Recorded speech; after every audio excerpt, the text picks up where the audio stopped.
早廣播。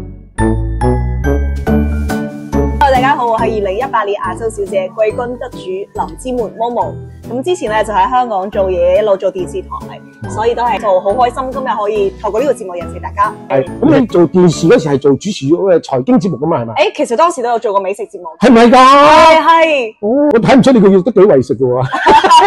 嗱，廣東話講人哋有呢個好貪吃啊，好貪食嘅為食啊？點解咧？點解咧？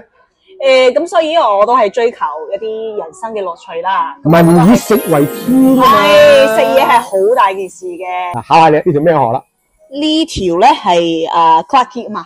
咩嘢？咩河？新加坡河。啱晒，考唔到。雖然佢唔係新加坡人，但係新加坡非常嘅熟悉㗎啦，係咪？係。差唔多半個新加坡人㗎啦。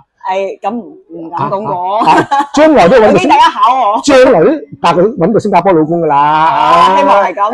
希望係咁。單身。喂，排隊啊，快啲嚟申請啊！嗱，呢條新加坡河咧，係花咗10年去挖啊。哇！10年去經營啊，去翻新啊，係我哋建國總理李光耀先生嘅 project 嚟㗎。哇！好唔容易，好偉大㗎，同埋好創新。係，以前係咪嗰啲係大眼雞？咩叫大眼雞？你知唔知咧？呢個就唔知。咦，考到你嘅，考到我。女兒最中意考靚女㗎啦，係咪？大眼雞咧就即係嗰啲凍羹啊，又唔識凍羹啊，即係啲貨船啊。貨船。木做都佢有貨船，香港有好多大家婆啊、大家妹啊，就用嗰啲木船咧。點解我哋呢個木船叫大眼雞咧？因為每一條木船上面都有隻眼。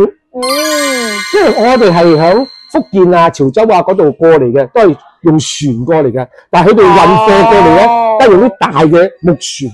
因為佢哋話隻船有眼咧，佢就唔會互相碰撞啊嘛。所以叫佢所以船頭度都畫個大眼嘅，個魚眼叫大眼雞，係咁嚟㗎啦。